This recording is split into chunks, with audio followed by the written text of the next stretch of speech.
Well,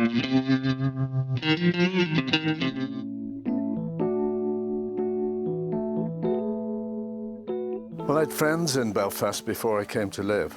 I'd met when I was at art school in Lancaster.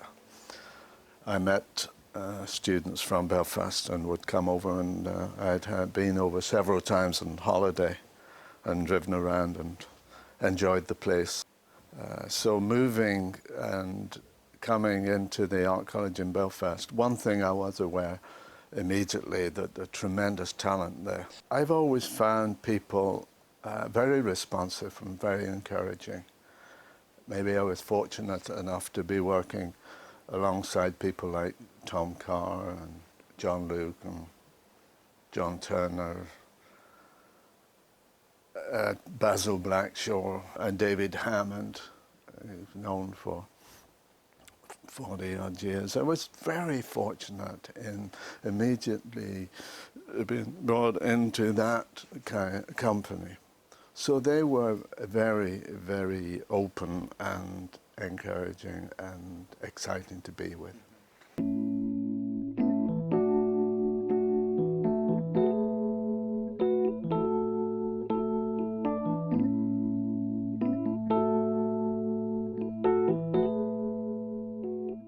I didn't realize until all the work was put together of how important Ted Hickey was to my work, and certainly to this museum.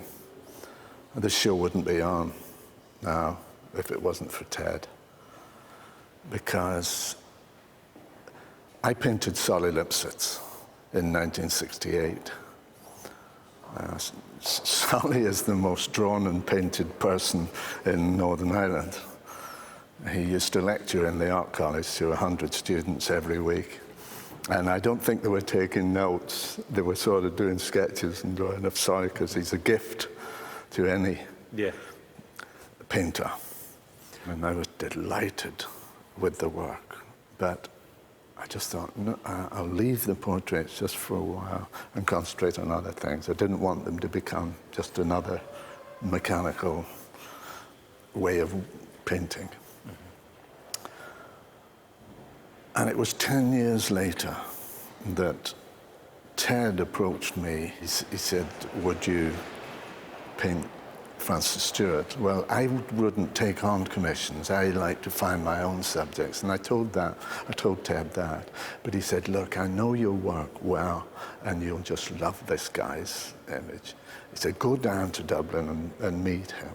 And as soon as I did meet Francis, I knew I could paint him. So Ted got me started again on looking at people, painting these full-length portraits. And at the time, I said to Ted, you'd make a fabulous portrait yourself. We'll have to get round to it sometime. I think the fatal words are, we'll have to sometime, because you let it go and you let it go and you let it go. Took me 25 years to get around to doing it. And really what was the catalyst? Unfortunately, Ted was seriously ill at the time. That wasn't in my head at all, that I better do this. But he turned up at an exhibition. He always wore beautiful clothes, the big long Doctor Who scarf and the hat, and he always had the long hair and the beard, which would attract me anyway. But the catalyst was, he turned up at the exhibition wearing these lovely blue shoes. And that was it. Ted, come tomorrow with your blue shoes. See, I love people to look at my work from the distance that I paint them, at arm's length. Because they succeed. If they succeed, it's all what's happening in terms of the paint. Okay, oh yeah, that's Ted. That's the initial reaction. But it's the paint that's the success of it, hopefully.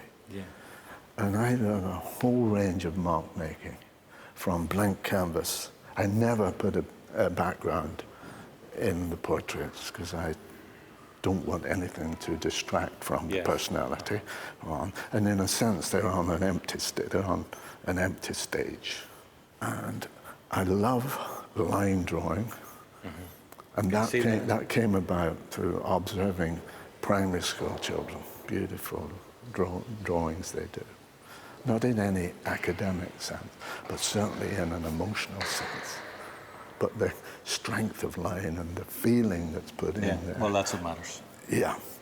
And so there's blank canvas.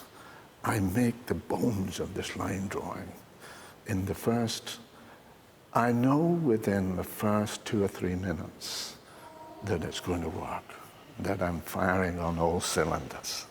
And sometimes I know when I'm not. And I know that wasn't going to be successful. But here I was really up for it. You've got to, of course you've got to have confidence in what you can do. And, because if you hang back at all, if you're less than that, it's not going to work. No. So have the courage to go for it. So I know within and a childlike faith. Yes, yeah. Just this simple line. So I know within the first few mark making, Ted smoked, of course, and if you'll see an awful lot of the sitters are smoking. But I like people to be relaxed. I like them to be doing something. Whether physically or metaphorically. And there's plenty of wine at the sittings as well that helps, I think.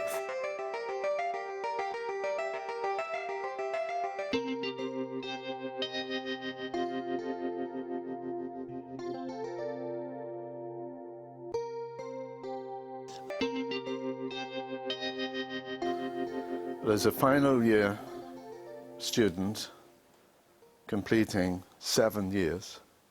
A local art teacher took sick in one of the secondary schools. So we were asked could we do something with these 14-year-olds, I think they were, 13 or 14-year-olds. So yeah, why not? And I immediately I've always thought I observed them drawing and painting, and I felt they were a lot better than I could do at that time after 7 years. There was something lacking in what I did. And it's that I had all the training and craft, if you wish, but I hadn't tapped that emotional well that's inside. And that's all they had, mainly. So I started to constantly observe and just get excited about just what marks the paint makes, and allow it to express something that you're feeling rather than copying and painting, reproducing.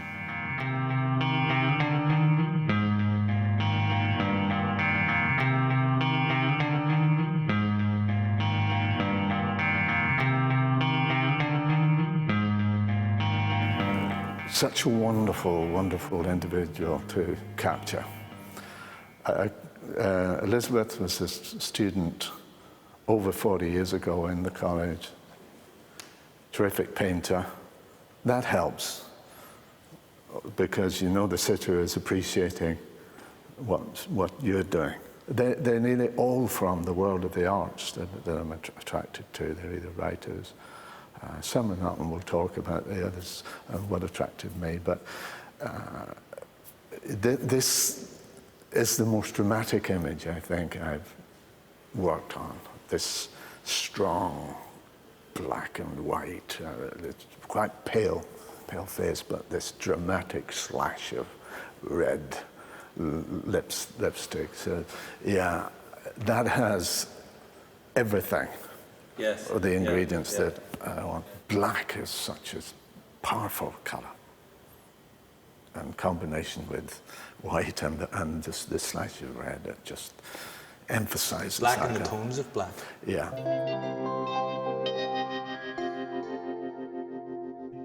there's an excitement in how one applies paint.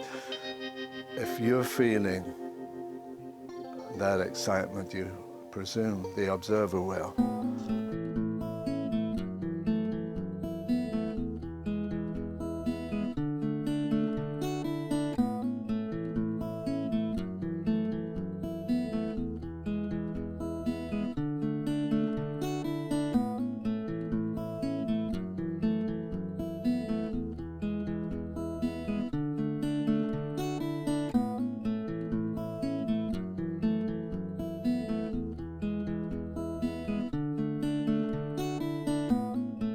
My present body of work is based around products. I've always been fascinated by advertising and products. I get great pleasure from seeing objects well designed. And there are classic images such as... indeed. Well, I've been doing images of things like the Tabasco bottle and Heinz tomato ketchup, just icon, yeah, and penguin books, and just putting my take on them.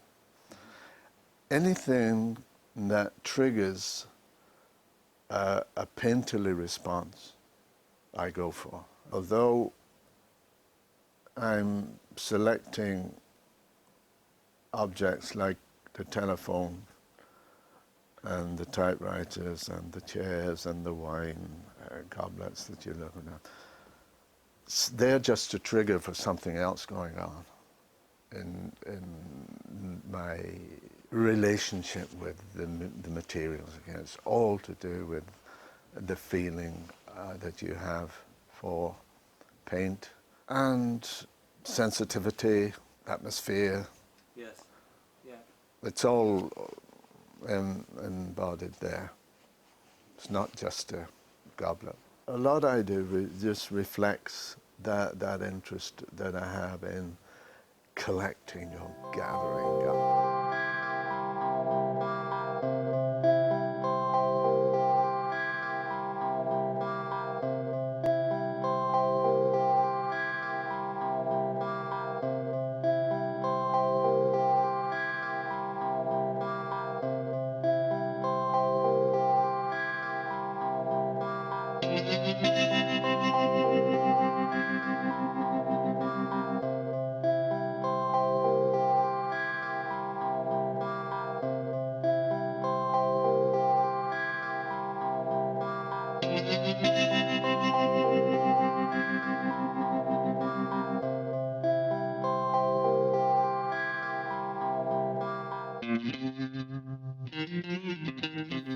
Well, this particular portrait is one individual, not necessarily from the world of the arts. Yeah. And I think it's an example, probably one of the best examples of what attracts me to individuals. Now, you notice that most of the portraits are male. Yeah. But ironically, there's 4 female portraits here. They're amongst the best too, and I think it's because to be the individual, to paint the female portrait, the individual has to be so exotic, if you wish, or striking. Mm-hmm. I love the opportunity of people with long hair or moustaches or beards, because it gives you that opportunity to use a little texture and put paint on. Mm-hmm. And I quite like big people. Yes. And Albert has all those ingredients. But I wouldn't have been motivated to paint Albert, who ran a coffee shop and ice cream parlor about 50 yards from where I live. And I called in to chat with Albert most days. Very, very interesting individual to talk to. But I wouldn't, it was only when Albert put the white coat on and became the proprietor, and Yes. he was in that role that attracted, that I wanted to paint him there. Indeed.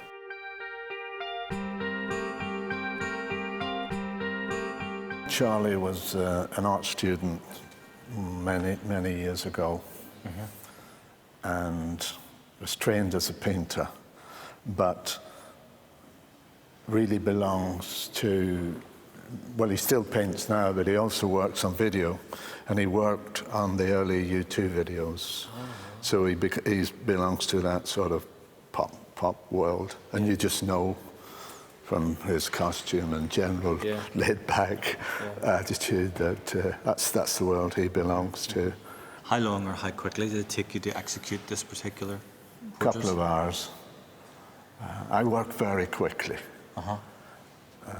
But as I was saying about the Bob Sloan earlier, I'm not coming to the canvas without great preparation. Yeah. It is an intense experience. Yeah. So a physical the experience. preparation is in the foothills as you're making your way towards the peak Well, of 2 hours before you reach the other that's side. That's it. And you know when you've peaked. You know when you're making marks that are less than top. Yeah. Yeah, you just know, and then that's it.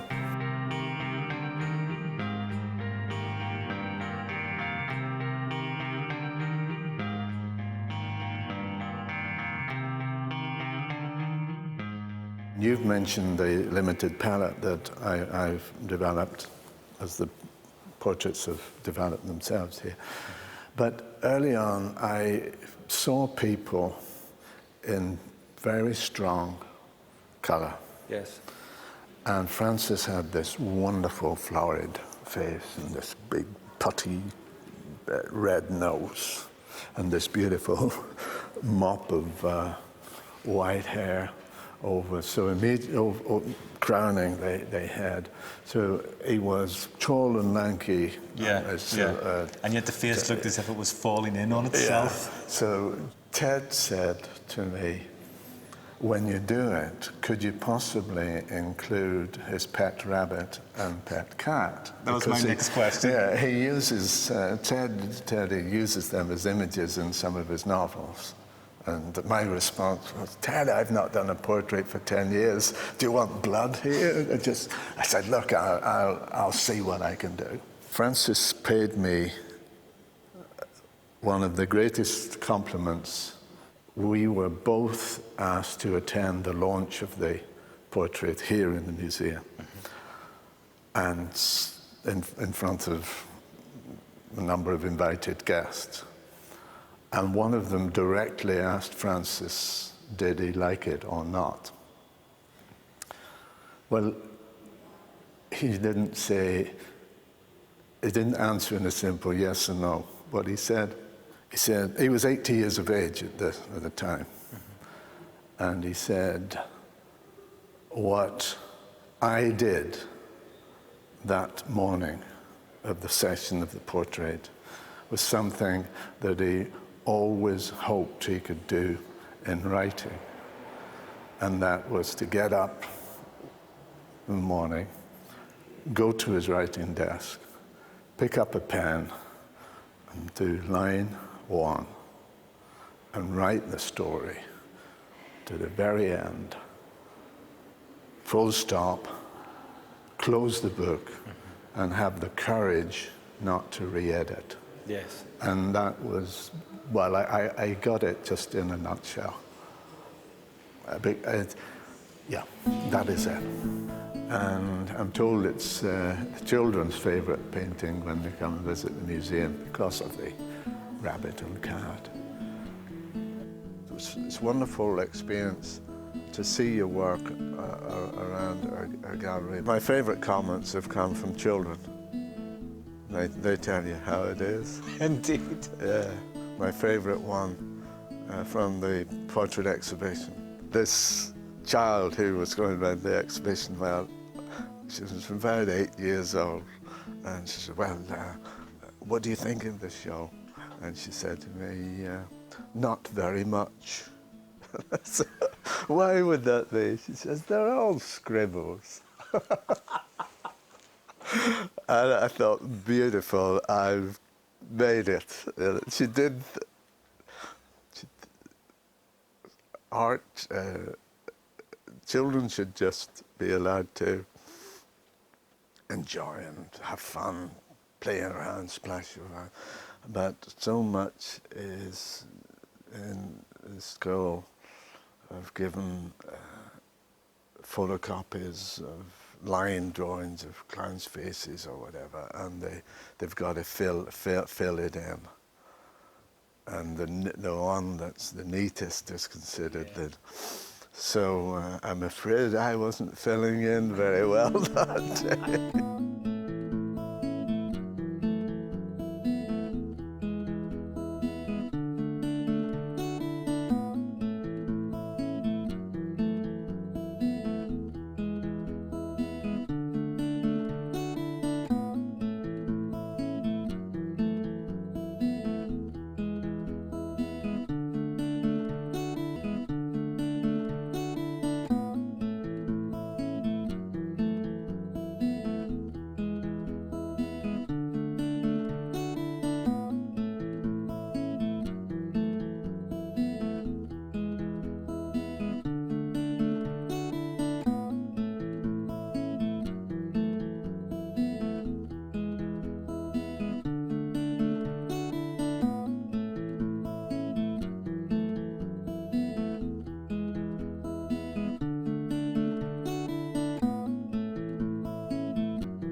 Neil, we're standing in front of one of the few attempts at landscape that you have produced, and yeah, I think it's very, very fine and very, very striking.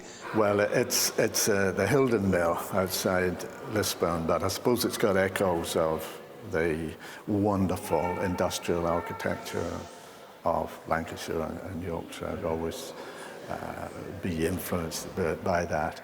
But I paint very, very few landscapes. In fact, I look upon this as a large still life object just sitting in space. And it was the only time I can rarely look at a landscape the way I can look at a portrait and know exactly what I'm going to do. Mm-hmm. But I never get that response from landscape. It's the only thing that I rarely, if ever, paint. They're all in the snow. I drive along the motorway every day in life.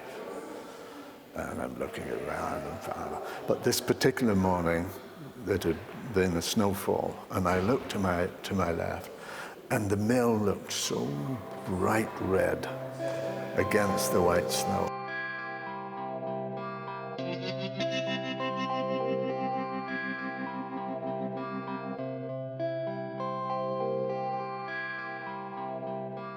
That theme, the nude, is certainly the most important area of my work. I put them far more, over the years, contributed to what I am as a painter, as a working and drawing and painting, and being responsible for that theme over 40 years in the colleges. And it was something that 4 days out of 5 throughout my last 4 years in college were drawing from the life figure, you know. So I think I know a little bit about it. Indeed. But knowing about it is one thing. They're the most complex, and yet they're the most simple things that I do, the most difficult things. But that's the art of it, isn't it? Neil, how many times in your life have people said, oh, what is your painterly response to the Troubles? Yeah, well, there hasn't been one. If there had, I would have painted it. So I sometimes wish I could respond, but I couldn't do it just because maybe you would feel you ought to. Yeah, yeah. It hasn't happened. Didn't happen. Although I knew people who got injured, and our department was blown bombs. I don't think we were a target, but we got the department in the art college where it was wrecked by one car bomb. But no, it was an area that didn't work, didn't impinge, if you wish.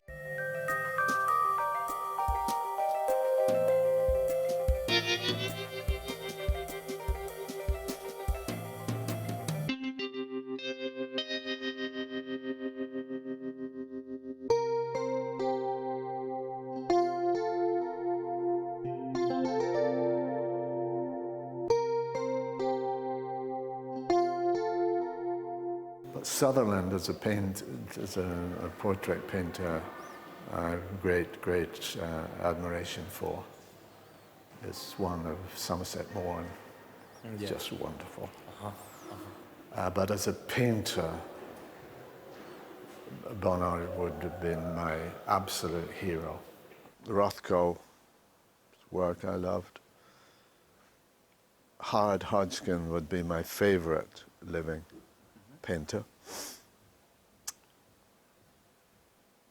All have this emotional intensity in the work. And art should reflect,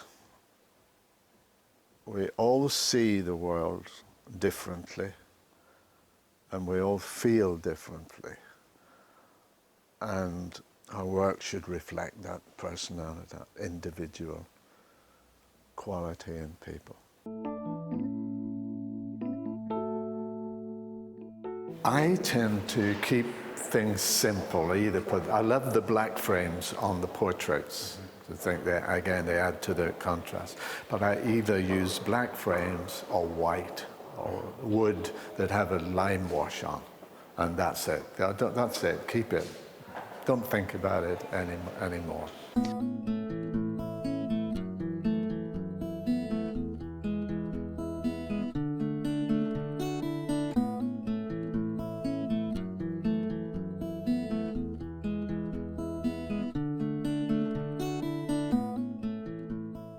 I went to the theatre that evening out of curiosity of how Stephen would portray. He was fabulous. He was on stage for a couple of hours, wasn't he? And he had several layers of costume on. Yes. And at one scene, he took off, I think, a top coat and revealed this purple suit with this orange cravat, and he was smoking, of course, which helped the Black Russian. And bang, that painting started at that moment. And I hadn't met Stephen, but I was with a friend who knew him. So we stayed behind after the production, and I asked Stephen what he said for me. And he said, I'd be delighted to. And he said to me, I know you're not wanting to do a painting of Stephen Ray. You want Stephen Ray as Oscar Wilde. So let me get in character. Mm-hmm. So he put the costume on, which was obvious, but he put all the makeup on, all the rings, right down to little silk stockings. And he said, let me just do a few lines. I almost got a private audience with Oscar Wilde, and he almost quoted the word play during the time. It was a fabulous experience for me. Yes. And, well, it shows it was.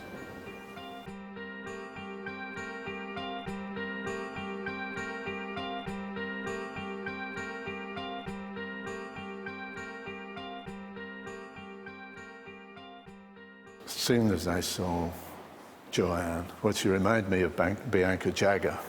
Wow. Very, very exotic appearance, massive curly hair, these dark sunglasses, always wore this black leotard when she was painting. And all smoked, of course, with the cigarette holder.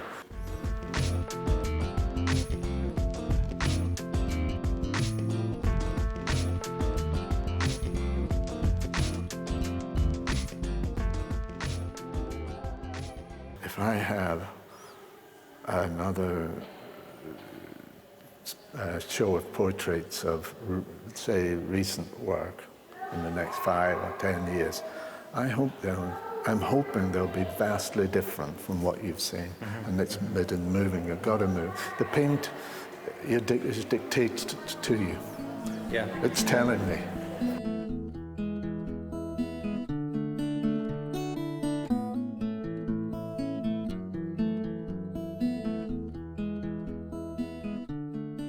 I love to surround myself with images and colour. I mean, this is not too unlike my home that I live in.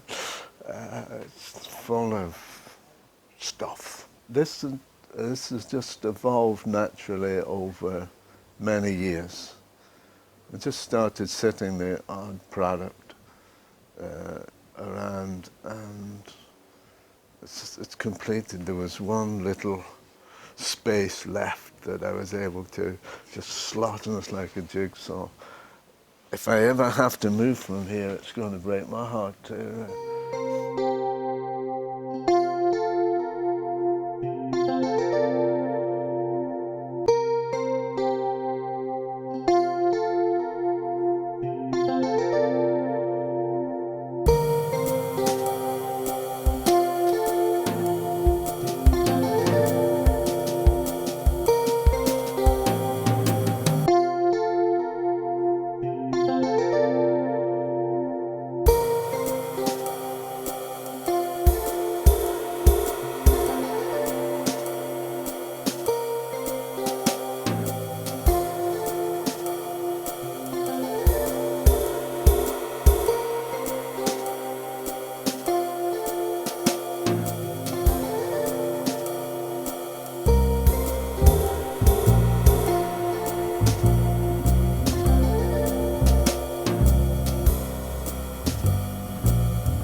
Belfast has been good to me. Yeah, I'm a great fan of Belfast and the people.